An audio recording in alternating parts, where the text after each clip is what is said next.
Safeguarding is undoubtedly the most important thing. I don't think anyone in this profession or wider would argue that people being safe has got to be fundamental, and that is about nurturing that engaging, that safe, that secure environment in which everyone thrives, because our life chances have got to be equitable.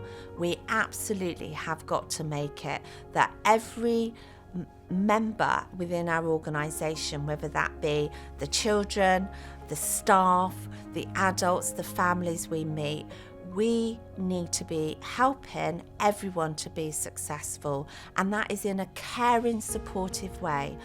I'm not saying we don't have to sometimes give difficult messages. In safeguarding we do, but it's done with compassion, it's done with empathy, it's done with care, and it's done with let's work together to get the best for your child, your children, and for everyone within the school community. My role within IFTL is overseeing safeguarding within all the schools and supporting all of our designated safeguarding leads. The strategic plan gives us our direction as a trust. For instance, within Strong Schools, we have families first. So it's really, really important that we have that clear vision, direction and steer. And that stems from not only our children that are coming into school, who will feel the direction of that steer and the input, but also for our staff within school as well, so that they're working towards that same goal, same vision as ourselves at the trust level. We get to work alongside lots of external agencies to support what the vision looks like.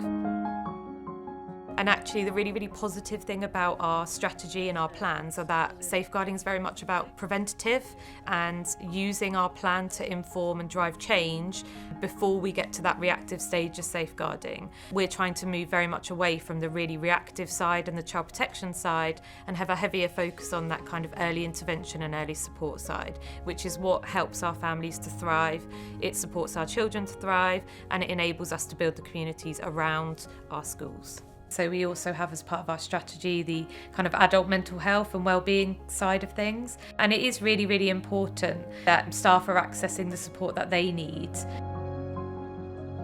We want our staff to stay within IFTL. That's really, really important to us. And we want them to be able to grow within IFTL also.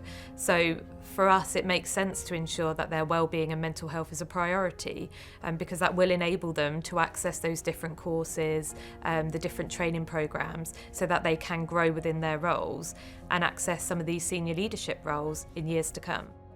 So at IFTL, we see ourselves as a family. So naturally, we offer support to everyone, whether you feel you need to approach us. There are a variety of ways you can access support within IFTL.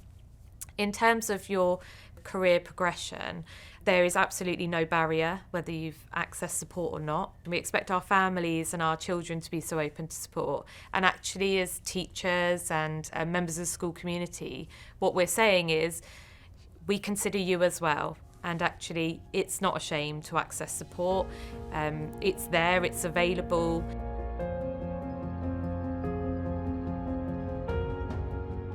So it's moving beyond the compliancy to actually understanding this is actually about keeping everyone safe. So quality assurance is the compliancy, but then it is about that culture, talking to children, talking to staff, talking to governance. What is their understanding of what's going on the ground? Families, parents, how do they feel they're supported? Is it a judgmental process for families? Because if it's a judgmental process, then families aren't going to be engaging and working with us. I'm really proud to say that I absolutely know that IFTL Schools, it's not a judgmental process.